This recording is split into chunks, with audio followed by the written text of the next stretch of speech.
I want to talk about street photography today. It's a genre that I like to shoot in, and I don't talk about it all that often. So let's have a little talk about street photography. Now, today is a Saturday, and I was going to go downtown, so it's about a 2-hour drive.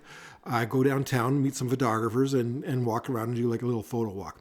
Now, it is minus 19 degrees out, and I have 7-foot snowbanks on the end of my driveway. And I decided, you know what, I'm not driving for 2 hours to go downtown when it's that cold, because I'm a wimp. My plan was to go out and do some street photography. This is my setup. So I've got a little flash that I've just been sent. I haven't even tried it yet. I was really looking forward to trying it. I've got a 28mm lens on an M7, and I've got Kentmere 200 film in it. So I'm all set to do street photography. I was hoping to do it today, but like it's just too cold. I like to get people in my pictures, not icicles. It's just so cold. There'd be nobody around outside. If you're in a warmer climate and you think, well, you just tough it out, you probably haven't hung out at 20 below very long. Now, it would have been cool, though, to go to a cafe and put my camera down and get a coffee. And I mean, I'll make a coffee in a minute, but get a coffee and take a picture of my camera with the coffee. I do like that, too. I know people like to do that. So why not do that? But too cold for me. I'm a wimp. Now, I want to talk about street photography in a kind of a historical sense. Now, in the past, photographers, I think, especially in like New York, especially in probably Paris, maybe London, they did street photography for years. They started, like Bruce and Joel, they did street photography for years. And, you know, you should look up their work. Like, to me, Joel's pictures kind of look like just people walking down the street. Maybe I don't get it. He's a great photographer. He's a great ambassador of photography. I just don't get his pictures. Bruce's pictures are a little bit frontal, you know, like you're in your face. I get that. That's his style. I watched a video about him out doing it, and he said in the video they wanted him to show his style. He goes, I haven't really shot this way for like 6 years, with the flash and the in your face. But he goes, but we'll go do that today. But not really something he's been doing. Now, I don't know how much he's doing. Sometimes people just kind of are done shooting and they're just looking over their old photos and doing books and shows and stuff like that with their photos that are already done. Anyways, in the day, around where I lived, again, outside of New York, outside of Paris, I don't think people did street photography. Now, it's a funny thing. If I was a young, aspiring photographer back in the day, I didn't have time to do street photography. Because if I was a young, aspiring photographer, even with a full-time job doing something else, I would be freelancing. Newspapers were hiring freelancers. I knew a guy who shot baseball on the weekends. He was a dentist. He was a dentist during the week, but he loved baseball and he loved photography. So he shot baseball on the weekends and he ran his dentist practice during the week. I'm sure he got paid, but I don't think he needed the money. I don't think it was like, things are tight as a dentist. My daughter's a dentist. I'm not knocking them. Anyways, back in the day, we weren't out cruising around, wasting our day trying to come up with a picture.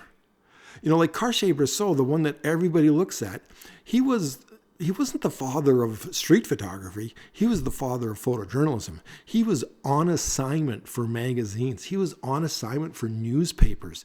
And a lot of these guys, the Eye of Istanbul, he was a staffer at newspapers. Guys worked for Magnum and got assignments. They worked for the Associated Press. They worked for AFP. They worked for a magazine. They were on assignment. And if you weren't full-time working, like there was so many more jobs in photography back then, but there was so much need for freelance. Like if you were a guy saying, hey, why don't I go walk around the street for 7 hours on Saturday? After a couple of weeks of that, you might say, hey, why don't I call the newspaper and, oh, look at that. I got 2 assignments on Saturday. Fantastic. And they're published. And look, I got, after a while, I got page 1. And that's way more rewarding than walking around trying to do street photography. So in the day, it was freelance, stringers, part-time work, side hustle, if you want to call it what we call it now. But people weren't walking around doing street photography in the day. For the most part, people in like New York, if you see those guys from New York who've been doing it forever, that's New York. It's its own thing, you know. It's its own thing. What they're doing there is fantastic, but it doesn't relate to the rest of the world. I'm sure guys in Pittsburgh were taking assignments from the Pittsburgh Press and, you know, going out and shooting a basketball game for money because there was a need for freelancers back then. Now people pick up their camera, get a coffee, get a picture with the camera, go out, shoot half a roll. You know, half a roll. You go, when you were freelancing for a newspaper, you might shoot 6 rolls that day. It's changed. I know there's no jobs, there's no money in any of that anymore. But street photography, I think it's kind of an elitist term for something that's new. You know, there was some places we called it enterprise. There's no assignments today. Go out and freelance, they would call it, or enterprise, or basically go somewhere and find a picture and don't stand around the office all day drinking coffee. Go out there and find something, make something up. Find out someone whose dog had 12 puppies. Like, go take an enterprise picture, a freelance picture, you know. Street photography, that's a new thing.